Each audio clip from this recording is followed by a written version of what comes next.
देखिए आप लोगों को क्वेश्चन ऐसे दिया गया है कि मान लीजिए कि हमारे पास इलेक्ट्रिक फील्ड जो है इन अ रीजन, उसका value E not into 1 minus small r by capital R है, ठीक है।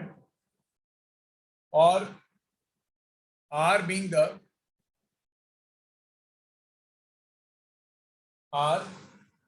the radius, you could say, yeah, distance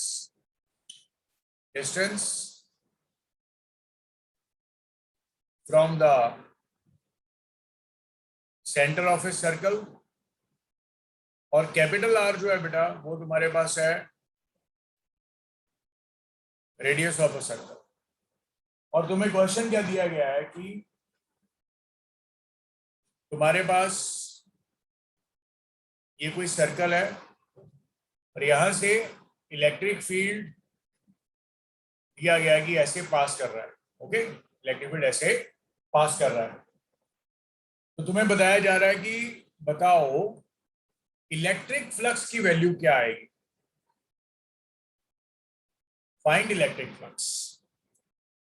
ये इलेक्ट्रिक फील्ड है बेटे और इसके थ्रू पास कर रहा है, तो बताओ इलेक्ट्रिक फ्लक्स की वैल्यू क्या आएगी। तो एनीबडी हु कैन गेस?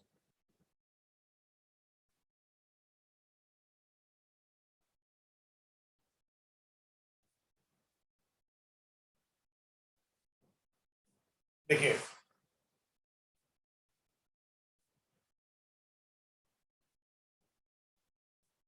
क्या करोगे कि एक का रिंग करोगे कंसिडर ऐसे करके, ठीक है, ये वाली, इसका रेडियस तो मार ले रहे हो, और इस रिंग में से जो इलेक्ट्रिक फील्ड जा रहा है ना, वही फ्लक्स आएगा बेसिकली, है ना। तो ये जो रिंग है, ये जो तुम्हारे पास रिंग है, मतलब फ्लक्स तो इसमें से जाएगा ना, सारी रिंग में से जो आर रेडियस है, तो फ्लक्स जो आएगा डी फाई कितना आएगा इस रिंग में से, तुम बोलोगे electric field into area vector. और इलेक्ट्रिक फील्ड की वैल्यू तुमने लिख रखी है ऑलरेडी, कितनी लिखी है, E naught into 1 minus R by R. और इसका एरिया कितना आएगा बेटा, इसका ये वाला एरिया कितना आएगा, ये टोटल एरिया आता है 2 पाई आर, और ये वाला जो विड्थ होता है ये क्या होता है, डी आर, तो ये आएगा 2 पाई आर डी आर। अब क्या करोगे, टोटल फ्लक्स निकालने का है तो इंटीग्रेट कर दोगे, तो फ्लक्स आ जाएगा 5 ई नॉट 2 पाई, कॉन्स्टेंट्स हैं बाहर आ गए, इंटीग्रेशन में रह जाएगा बेटा r d r minus 1 by r r square d r, और इसकी लिमिट्स 0 से आर तक, क्योंकि तुम्हें इस रिंग में से फ्लक्स बताना था क्या है। बाद में इंटीग्रेट कर दोगे बेटा तो तुम्हारे पास फाइनली मैं तुम्हें जो रिजल्ट बताने वाला हूं वो क्या आएगा, वो वैल्यू तुम पुट कर दोगे, वो आ जाएगा कुछ पाई ई नॉट आर स्क्वायर बाय 3, ये आंसर आ जाएगा। अच्छा क्लियर हो गया पॉइंट ये वाला?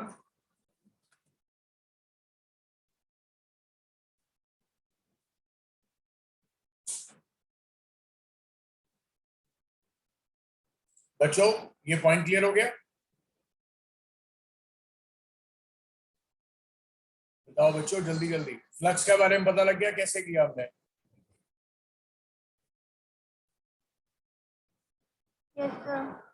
ग्रेट। अब देखो एक और क्वेश्चन, बहुत फेमस क्वेश्चन है ये वाले। हम लोग हर सैटरडे, आज का तुम्हारा because this is your very first day in this discussion, next time से तुम और इसमें बेटर हो जाओगे, ठीक है, कॉन्सेप्ट समझते जाओगे, चीजें क्लियर होती जाएगी। फ्लक्स के बारे में तो चीजें क्लियर होगी सभी को ना। अच्छा एक क्वेश्चन और देते हैं, देखिए दो चार्जेस हैं Q1 और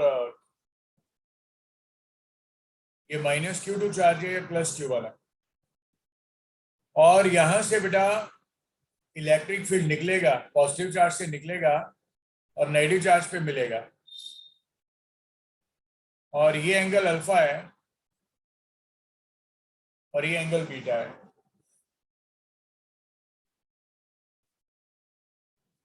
ये पॉइंट ए आ गया और ये पॉइंट बी आ गया। तो तुम्हें ये बोला जा रहा है कि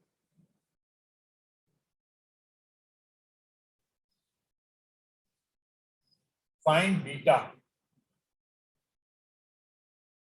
जहां पे ये लाइंस ऑफ फोर्स निकल रही है और इसको मिल रही है। फाइंड बीटा, बीटा को निकालना है, ठीक है। पहले यहां से जितनी भी लाइंस निकल रही हैं वो सारी की सारी लाइंस इसको मिल रही हैं, ठीक है। तो तुम्हें ये निकालना है कि बीटा की वैल्यू इसमें क्या रहेगी। Anybody with any guess? कैसे करेंगे इसको? देखो, इसमें तुम बेसिक लगाओगे, जैसे कोई पॉइंट चार्ज होता है, यहाँ पे पॉइंट चार्ज अपना फील्ड हर जगह प्रोड्यूस करता है। पॉइंट चार्ज होता है बेटे, ये अपना फील्ड हर जगह प्रोड्यूस करता है, हर जगह ऐसे। और इसको एनक्लोज करने के लिए तुम एक स्फीयर बनाते हो। बेटा अगर फॉर्मूला पढ़ रखा है तो ठीक है, नहीं पढ़ रखा है तो मैं तुम्हें बता रहा हूँ, अभी तुम याद कर लेना, ठीक है। पर अगर तुम इसका एक कोण बना दोगे, ये, और ये एंगल का नाम तुम थीटा लिख लो, बीटा लिख लो, अल्फा लिख लो, कुछ लिख लो, तो इसके थ्रू जब इस चार्ज का फ्लक्स निकालना चाहते हो तो उस फ्लक्स का कुछ वैल्यू होता है, स्टैंडर्डाइज्ड वैल्यू है, इसको तुम याद रखना। Q by 2 epsilon naught 1 minus cos theta. Theta is called as semi-con angle, ठीक है।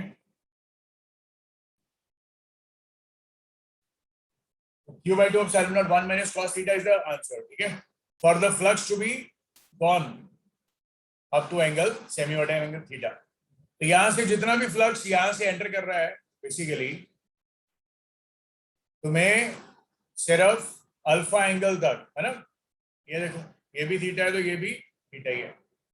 तो टोटल एंगल का जो फ्लक्स आता है अल्फा एंगल का, वो ये आता है।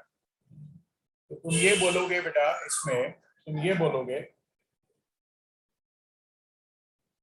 कि what is the total flux within the cone of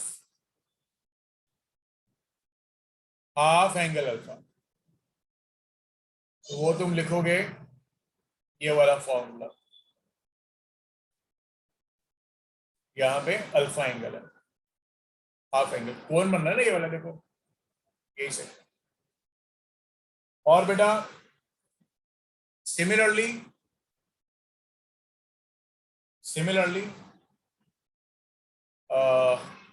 what is the total flux within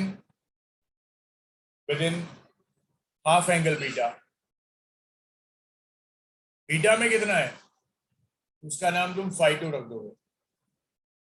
phi2 तुम्हारे पास क्या आएगा, फिर से यही फॉर्मूला, यहाँ पे नो डाउट Q1 आएगा, यहाँ पे Q2 आएगा, और ये 1 माइनस कॉस बीटा है।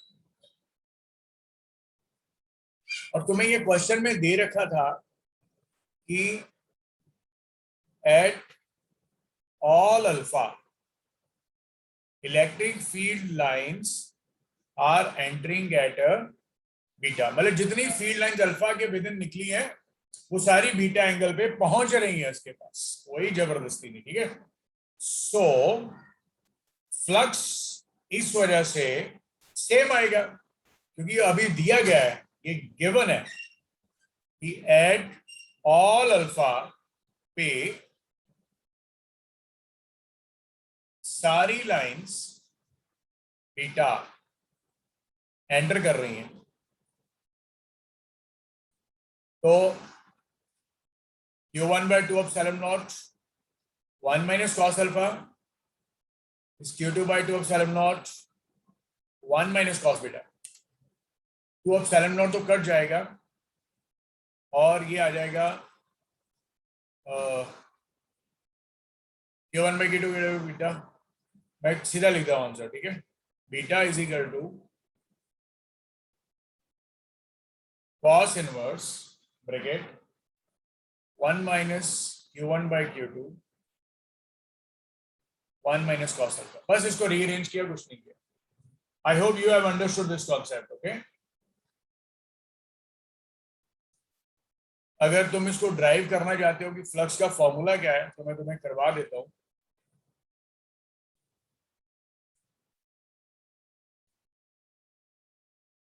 देखो बेटा, तुम बोलोगे फ्लक्स का फॉर्मूला क्या है. यहाँ पे चार्ज रखा ऐसे और ये मान लो एंगल अल्फा है. अब तुमने इसको प्रूव करने के लिए एक ये रेडियस तो आर ही रहेगा, पर ये एक स्मॉल आर ले लिया, ये वाला, ठीक है. अब इसमें इस एरिया में से कितना फ्लक्स जाएगा, ये हमारा पॉइंट है. तो तुमने लिखा उसका formula d phi is equal to electric field into DA. DA is nothing but 2 pi r साथ में dr और सॉरी साथ में, क्योंकि ये एंगल यहां पे ऐसे करके विड्थ में आ रहा है, तो ये तुम्हारे पास आ गया आर डी थीटा और इसका नाम तुम थीटा लिख लो. अब स्मॉल आर का वैल्यू तुम्हारे पास देखो एक बार किसके बराबर आ रहा है, आर साइन थीटा. देख लो, फिर से सुनो, मैं तुम्हें एक और डायग्राम बना के देता हूं. देखो, ये तुम्हारे पास आ गया बेटे स्फीयर. अब तूने क्या किया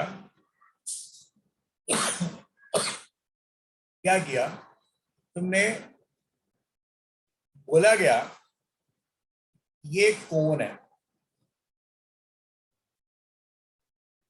ये अल्फा एंगल है. तुम्हें बोला जा रहा है अल्फा एंगल में बताओ यहां पे जो तूने चार्ज रखा है इसके थ्रू ये फ्लक्स की वैल्यू बताओ क्या है. फ्लक्स की वैल्यू बताओ क्या है, तुम्हें ये बोला गया. अब मैं तुम्हें मतलब स्टेप बाय स्टेप चीजें बता रहा हूं कि इसमें कैसे करना है डील. तुमने क्या किया, एक कोई भी पॉइंट मान लिया तो यहां से ऐसे, और इसका ये रेडियस तूने बनाया आर, तो ये रिंग बन गया है. अब रिंग की कुछ थोड़ा सा नीचे जाओगे ऐसे, तो इसके रिंग के ऊपर बेटा ऐसे तुम्हारे पास ऐसे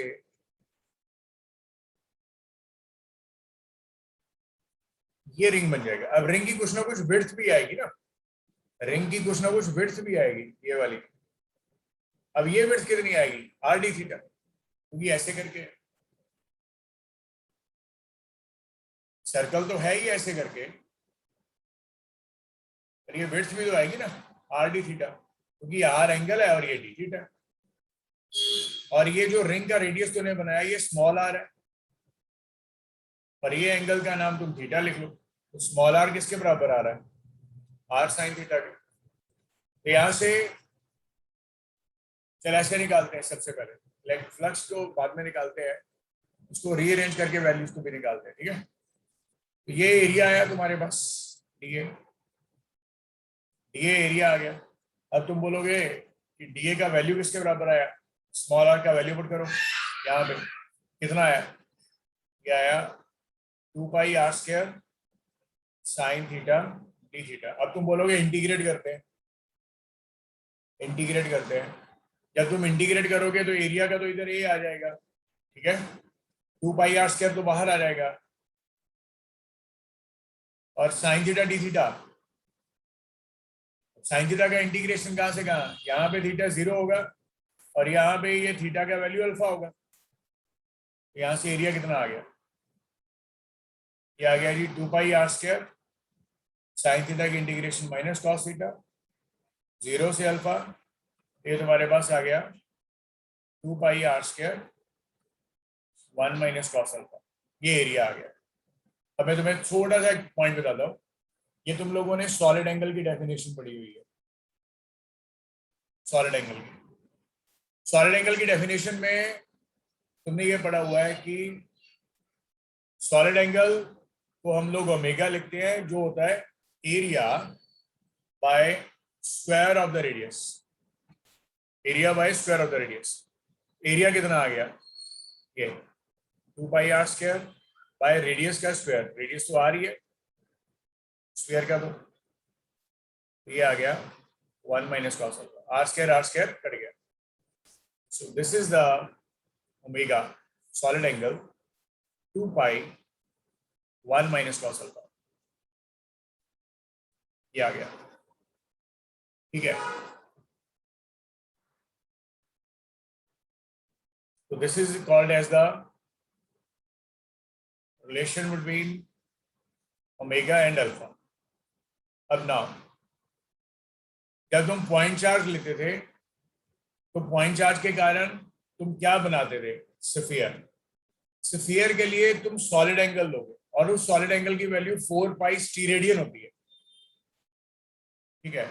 तो एंगल ऐसे बोलते हैं हम लोग, ऐसे बोलते हैं।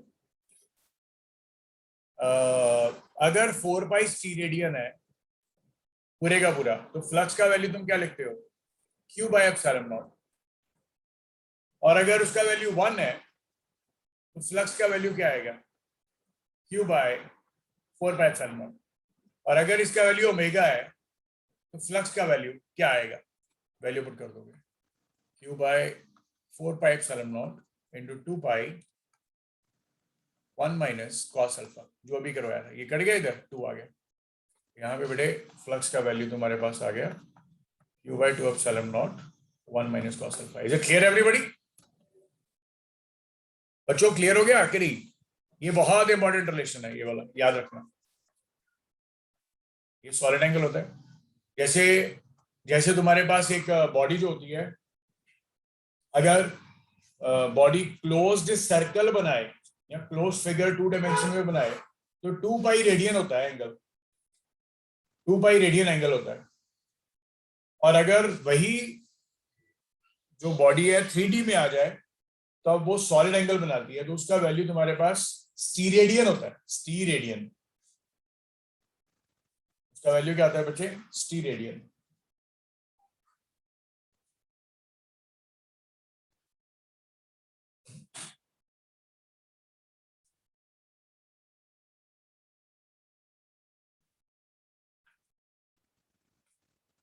बच्चा क्लियर हो गया पॉइंट ये वाला? बोलो। Okay, great. अब देखो एक और क्वेश्चन नेक्स्ट।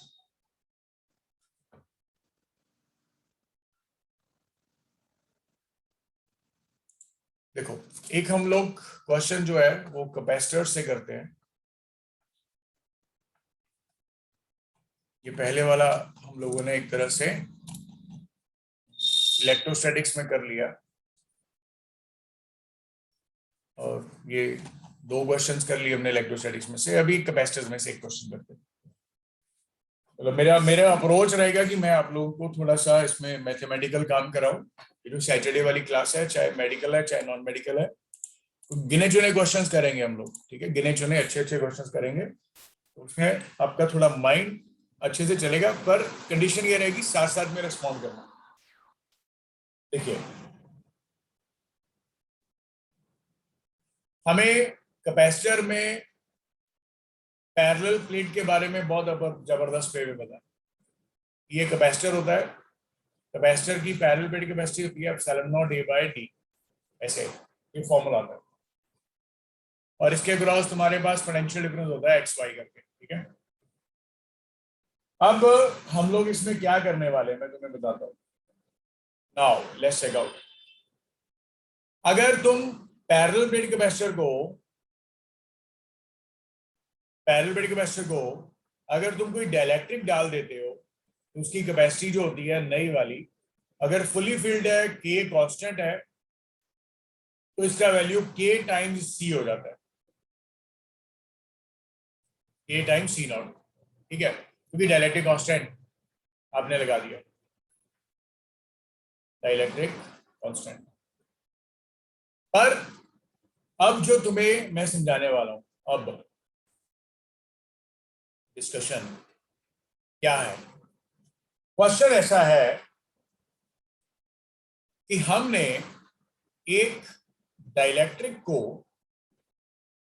फिलअप कर दिया, नो डाउट, यहाँ पे मान लो एक्स पोटेंशियल है, यहाँ पे वाई है, फिलअप कर दिया डाइलेक्ट्रिक के साथ, फिलअप कर दिया डाइलेक्ट्रिक के साथ।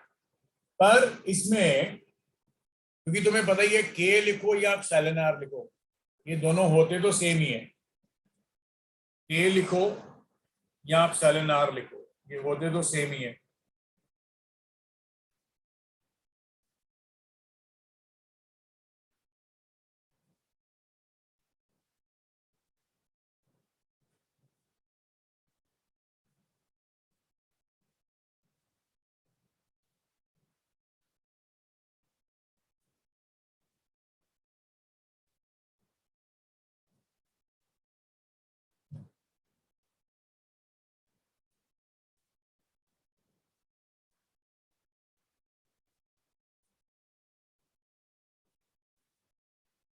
तो देखिए, पर इसमें तुम्हें यह दिया जा रहा है कि डाइलेक्ट्रिक डाइलेक्ट्रिक जो फील्ड है वो वेरिएबल है, कांस्टेंट नहीं है, वेरिएबल है। और वेरिएबल है perpendicular to the plates. Logic समझिए क्या है। मान लीजिए आप यहां से यहां ऊपर की तरफ जा रहे हैं, तो डाइलेक्ट्रिक की यहाँ पे वैल्यू कुछ और होगी, यहाँ पे कुछ और होगी, जैसे जैसे ऊपर जा रहे हो तो वैल्यूज चेंज करती जा रही है। और वो जो वेरिएशन है तुम्हें रिलेटिव परमिटिविटी की, ये दे रखी है, small k naught E raise to power minus M x, it is varying, it is varying, ये वेरी कर रहा है। मेरी बात समझ गए सभी लोग? मतलब तुम लोग ये मान लो, ये जैसे पैरेलल प्लेट कैपेसिटर था, जब तुम मान लो इसको यहां से पार्टीशन डाल दो और इसमें फिल कर दो और इसमें फिल कर दो, तो ये दोनों कैपेसिटर किस में आ गए? सीरीज में आ गए। सीरीज में पता है ना कैसे लगते हैं कैपेसिटर? ऐसे करके, इसको टेढ़ा करके लगा दो तो ऐसे दिखेंगे, सीरीज में लगेंगे। ओके बच्चे बताओ जल्दी जल्दी, ये समझ लगा ना पॉइंट? अब तुम्हें रिलेटिव परमिटिविटी की वैल्यू ये दे रखी है, तो ए तुम्हें पता है एरिया होता है, डी जो है तुम्हें पता है सेपरेशन होती है ऐसे। और मान लो तुम यहां से ऊपर की तरफ जा रहे हो, यहां से ऊपर की तरफ जा रहे हो, मतलब यहाँ पे हमारे पास 0 है और यहाँ पे x की वैल्यू जो 0 है, वेरिएशन दिखे है ना, और यहाँ पे x वैल्यू डी है, क्योंकि x की वैल्यू जो है वर्टिकल परपेंडिकुलर दी गई ना, it varies perpendicular to the plate x, जैसे ऊपर जा रहे हो x ऐसे ही वेरी कर रहा है। और लॉजिक सुनो, बहुत सिंपल है। I hope you have understood this question now. Question क्या था? ये हमारे पास एक पैरेलल प्लेट कैपेसिटर है, उसको हमने फिलअप कर दिया एक डाइलेक्ट्रिक के साथ, पर कंडीशन ये रखी कि जब हम इस डायरेक्शन में जाते हैं तो डाइलेक्ट्रिक कांस्टेंट जो होता है एप्सिलॉन आर, वो चेंज कर रहा है, और उसकी वैल्यू की वेरिएशन जो है वो ये दे रखी है, A naught E raise to power minus M X, क्योंकि यहाँ पे हमने x इस तरफ लिया ऐसे, इसको y ले लो, इसको x पोटेंशियल वाली चीज ले लो, यहाँ पे तुम लोग प्लेट की 0 लिखोगे x, यहाँ पे तुम प्लेट की वैल्यू का नाम d लिखोगे, क्योंकि सेपरेशन इन दोनों के बीच में d है। हमें क्वेश्चन में दे रखा था कि x की वेरिएशन की वजह से d आ रहा है। अब तुम एक छोटा सा कैपेसिटर लोगे, एलिमेंटल, ये वाला। अब ये जो एलिमेंटल कैपेसिटर है बेटा, इसका कैपेसिटी कितना आएगा, डीसी। अब ये है बना तो पैरेलल प्लेट ही बना ना बेटा, तो पैरेलल प्लेट कैपेसिटर की कैपेसिटी क्या होती है, epsilon not A by D. अब एप्सिलॉन नॉट की जगह यहाँ पे एप्सिलॉन आर आ जाएगा, और एप्सिलॉन आर एप्सिलॉन नॉट तो आएगा ही आएगा। एरिया इसका ए आ जाएगा। अब इसका दूरी यहां से यहां तक मान लो x है, और ये वाला जो दूरी है ये dx है, तो इस कैपेसिटर की जो लेंथ है वो तुम्हारे पास dx आ गई। कितनी आ गई, dx। अब फाइनली देखो क्या करना है, व्हेन वी इंटीग्रेट, ये आपके लिए एक नया पॉइंट रहेगा, when we integrate then all differential capacitors, differential का मतलब समझो ना, elemental differential capacitors are in series, series में है। तो इस तरह से सीरीज में तुम्हें पता ही है कैपेसिटी कैसे होती है, 1/c is equal to 1/c1 plus 1/c2। इस तरह से तुम इंटीग्रेशन जब करोगे 1/dc लिख दोगे, इंटीग्रेशन जब करोगे तो dx ऊपर आ जाएगा, नीचे epsilon not epsilon r a आ जाएगा। 1/dc का इंटीग्रेशन, 1/dc का integration will be the net value 1/c equivalent, इसका नाम लिख देंगे, और ये किसके बराबर आएगा, 1/एप्सिलॉन नॉट। एप्सिलॉन आर की वैल्यू क्या है तुम्हारे पास, एप्सिलॉन आर की value k not e raise to power mx, a not बाहर आ गया, इंटीग्रल ए भी बाहर आ गया, ये dx e raise to power minus mx, और ये 0 से d तक।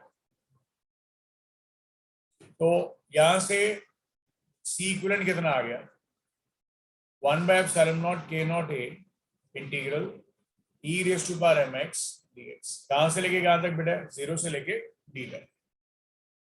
ये आ गया 1/एप्सिलॉन naught k naught a। e raise to power mx की इंटीग्रेशन क्या होती है बेटा, सिंपल ही होती है, e raise to power mx by m, 0 से d, बस कहानी खत्म। 1/c इक्विवेलेंट कितना आ गया, 1/k not epsilon not a, m भी बाहर आ गया, e raise to power md minus 1। तो इक्विवेलेंट कैपेसिटी कितनी आ गई, m k not epsilon not a by e raise to power md minus 1। ये रिजल्ट आ गया। बच्चों क्लियर हो गया पॉइंट कैसे किया ये,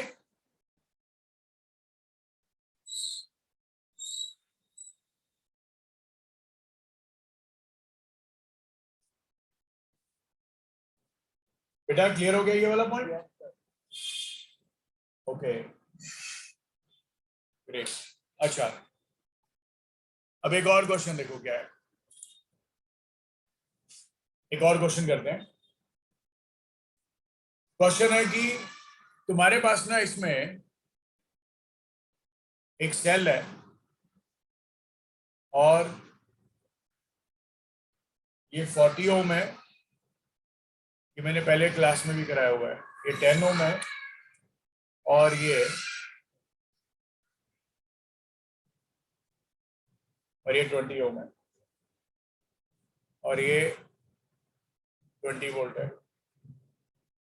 और ये आ गया, ये आ गया, ठीक है, और ये 10 वोल्ट है, तुम्हें दे रखा है। तो तुम्हें बोला जा रहा है फाइंड द करंट थ्रू 10 ओम, 10 ओम के थ्रू करंट कितना आ रहा है, ठीक है। चलो सुनो मेरी बात, करना कैसे, तुम्हें मेथड बता रहा हूं, तुम मेथड याद रख लेना, नाम याद रख लेना। इसका नाम होता है नोडल एनालिसिस, जहां पे हम लोग किरचॉफ करंट लॉ लगाते हैं। किरचॉफ करंट लॉ क्या कहता है, summation of current about any junction is 0। और करंट होता क्या है, करंट होता है पोटेंशियल डिफरेंस बाय रेजिस्टेंस। बस कहानी खत्म, यही काम करना है। हम लोग नोडल एनालिसिस लगाने लगे, जिसमें किरचॉफ करंट लॉ लगाएंगे। करंट का लॉ क्या होता है, summation of current is equal to 0, और करंट क्या होता है, potential difference by resistance. Now सुनो मेरी बात, नोडल एनालिसिस में एक ही चीज करनी होती है, assume assume any point as zero potential. बस ये assume करना होता है. मान लो तुमने assume कर लिया कि तुम्हारे पास जो जीरो पोटेंशियल है, मान लो ये वाला है, लेट करना है, कोई भी कर लो, ये कर लो, ये कर लो. जब तुमने इसको जीरो मान लिया तो तुम ये मान लोगे यहाँ पे एक्स आ जाएगा. अब ये एक्स है, ये 20 है, ये बात तो श्योर है. तो ये सेल है बेटा, सुनो मेरी बात, ये सेल है. मान लो इसका पोटेंशियल डिफरेंस जो है वो 20 है, तो यहाँ पे तुम कितना लिखोगे? 30. तो यहाँ पे 10, तो 30 माइनस 10 की वैल्यू क्या आएगी? 20 आ जाएगी. यहाँ तुम यहाँ पे लिख दोगे -5 और यहाँ पे लिख दोगे -25. -5 -25 फिर से 20 आ गया.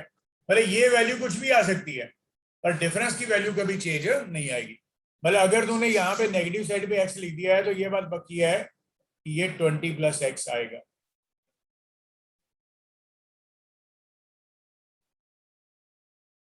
और ये x आ गया इधर, ये x आ गया, और ये 0 है तो ये 10 आ गया. अब लॉजिक शुरू करना क्या होता है? तुम एक ये वाला नोड मान लो. नोड का मतलब तुम मान लो कि ये जंक्शन है, ऐसा मान लो, कुछ भी कर लो, कोई दिक्कत नहीं है. तो तुम ये मानोगे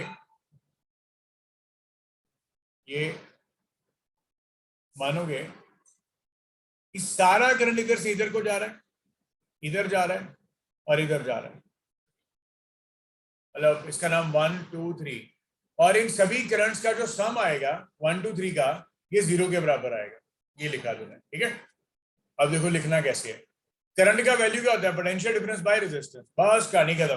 देखो ये 1 आ गया, 1 में इधर को करंट जाएगा, पर यहाँ पे कोई रेजिस्टेंस तो लगेगी नहीं है, पर ये पोटेंशियल यहाँ पे दिया रखा है इधर को 20 + x और ये 0, तो कितना आ गया? 20 + x as a potential difference over here, और ये यहां पे कितना आ गया? 0 -0 बाय 4. फिर प्लस, अभी 2 की वैल्यू लिखो, x, और ये कितना है? 0. x - 0 बाय 10 प्लस, यहां से आ जाओ इधर, ये x है और यहां पे कितना है? 10, तो x - 10 बाय 20. ये भी किसके बराबर? 0 के.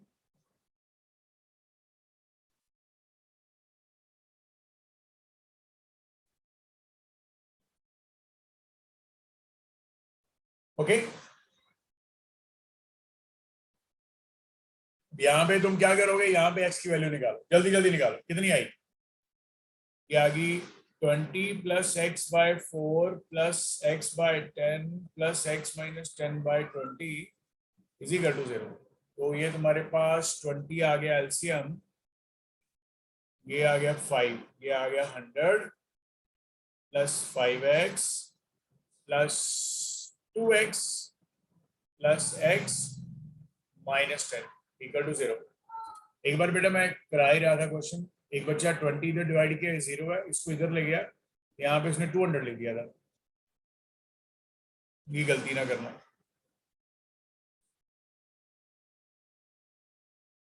तो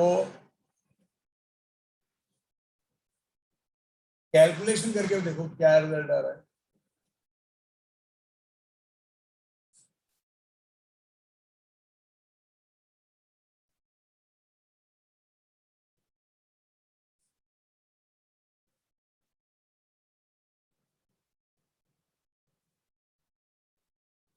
ये मैंने x लिखा, ये 20 + x लिखा, ये सही है. ओके, कितना आ रहा है बेटा? ये देखना एक बार.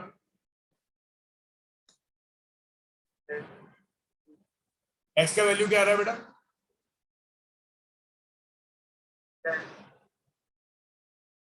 नहीं यार, कुछ गलती लग रही है यार. इधर कैलकुलेशन करके देखो एक बार जल्दी जल्दी से. क्या बोल रहे हो? Sir 20 + x - 0.40. ये 4 और 500 हो गया ना, ये 5x हो गया. सर वहाँ पे वैल्यू 40 है, x की वैल्यू रेजिस्टेंस 40 है. अच्छा 40 लिया है. ओह अच्छा अच्छा अच्छा, ये वाला 40 लिया है. ये वाला बोल रहे हो ना, ये वाला। और अच्छा अच्छा अच्छा, एक मिनट है, एक मिनट है। 20 प्लस एक्स प्लस वाई 40। हाँ सॉरी बेटा, ये गलती लगी ना, जबरदस्त जबरदस्त। ठीक है, अब तो आ गया फिर। तो तुम क्या करोगे इसमें, 40 तुम्हारे पास एलसीएम आ जाएगा बेटा, बस कैलकुलेशन मिस्टेक हो रहा था। ये 20 प्लस एक्स आ गया, ये 4x आ गया, ये 2x माइनस 20 आ गया, इक्वल टू व्हाट बेटे, 0। और ये 2x और ये 20। भाई क्या गलती लगी इधर, देखो जल्दी जल्दी सॉल्व करके कहां पे गलती लग रही है। कैलकुलेशन मिस्टेक हो रहा है कुछ, कैलकुलेशन मिस्टेक तो नहीं होना चाहिए।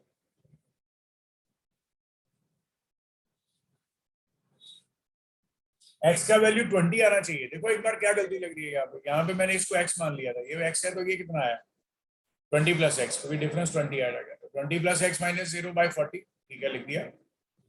ये एक्स है, ये 10 है, एक्स माइनस 0/10, ठीक है लिख दिया।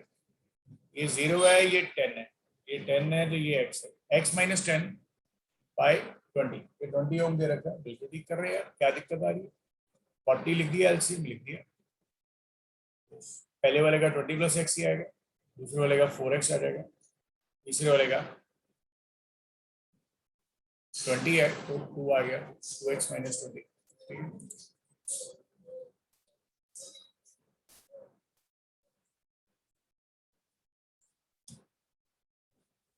बताओ बेटा क्या गलती लग रही है, जल्दी जल्दी बोलो यार।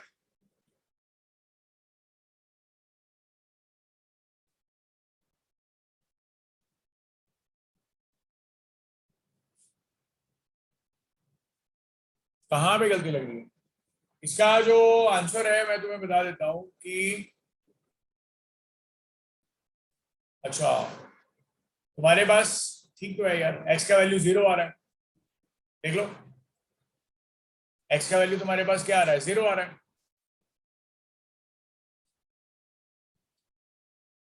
देखो, तो जब तुम्हारे पास x का वैल्यू 0 आ गया, तो ये ऑलरेडी 0 तो नहीं माना है, तो करंट थ्रू 1 ओम कितना आ गया, 0। करंट थ्रू 10 ओम कितना आ गया बेटा, 0, आंसर आ गया सीधा।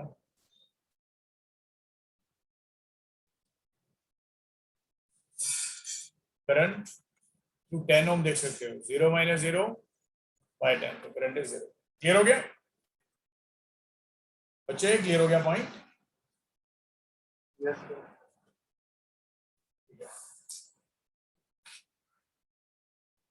ये हमारे पास कुछ एक पॉइंट्स थे जो हम लोगों ने अभी तक डिस्कस किए। यहाँ तक कोई डाउट और क्वेरी है तो बताओ जल्दी जल्दी, किसी भी बच्चे को।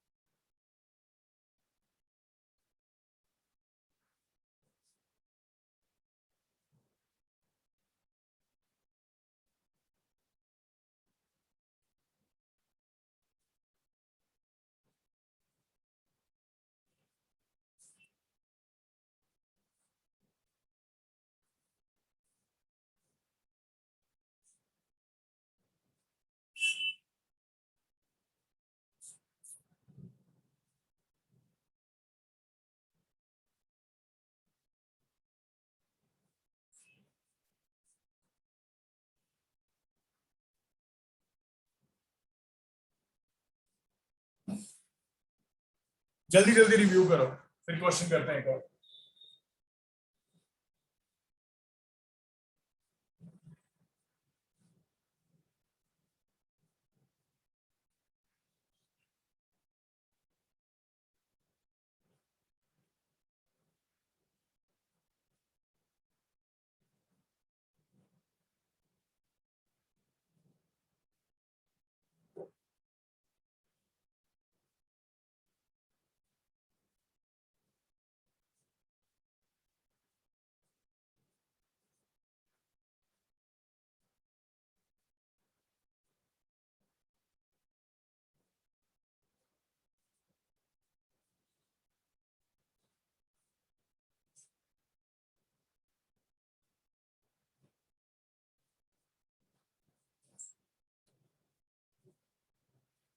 हाँ,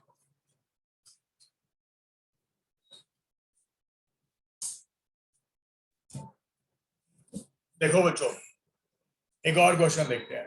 देखिए, ये मैग्नेटिक इफेक्ट ऑफ करंट में से आएगा क्वेश्चन जो है, ठीक है।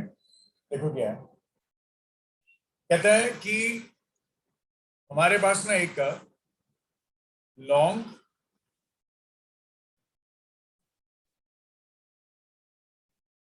थिन वॉल्ड ट्यूब है, लॉन्ग थिन वॉल्ड ट्यूब है, और उसके अंदर एक लॉन्गिट्यूडनल स्लिट है, इसका विड्थ जो है वो स्मॉल h है, and it is very very smaller than the radius. तो तुम्हें ये बोला जा रहा है, मैं भी डायग्राम ड्रॉ करके बताता हूँ, ठीक है। Find B inside the tube at a distance small r from the slit से स्मॉल r दूरी पर। देखो, मैं तुम्हें बताता हूं कि क्या क्वेश्चन है ये, बहुत फेमस क्वेश्चन है ये। जैसे देखो, ये तुम्हारे पास एक सिलेंडर है और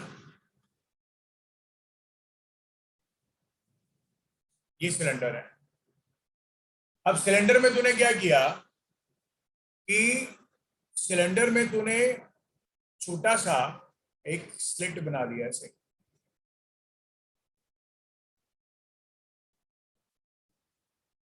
ये वाला तूने छोटा सा एक स्लिट बना दिया, और करंट नो डाउट ऐसे करके जा रहा है, ऐसे, ये ऐसे जा रहा है करंट। और जब तुम ऊपर से देख रहे हो, तुम्हारे पास तुम्हें ये सर्कल दिखेगा और ये स्लिट दिखेगा, मतलब ये सर्कल दिखेगा ऐसे, और एक स्लिट यहाँ पे मान लो ये दिखेगा जो कि स्मॉल h वाला है, और ये r रेडियस है, और स्मॉल h इसकी विड्थ है। और तुम्हें बोला जा रहा है कि आप कोई भी डिस्टेंस r ले लो, वहां पे तुम्हें इसके कारण इस पॉइंट पे तुम्हें मैग्नेटिक फील्ड बताना है कि क्या है, ठीक है। अब लॉजिक सुनो क्या है। अगर ये क्लोज्ड सिलेंडर होगा तो तुम लोगों को याद होगा, क्लोज सिलेंडर में हमेशा मैग्नेटिक फील्ड इनसाइड 0 होता है हमेशा। पर जब तुम स्लिट बना दोगे तो क्या बोलेंगे कि ये सारे सिलेंडर का जो मैग्नेटिक फील्ड होगा,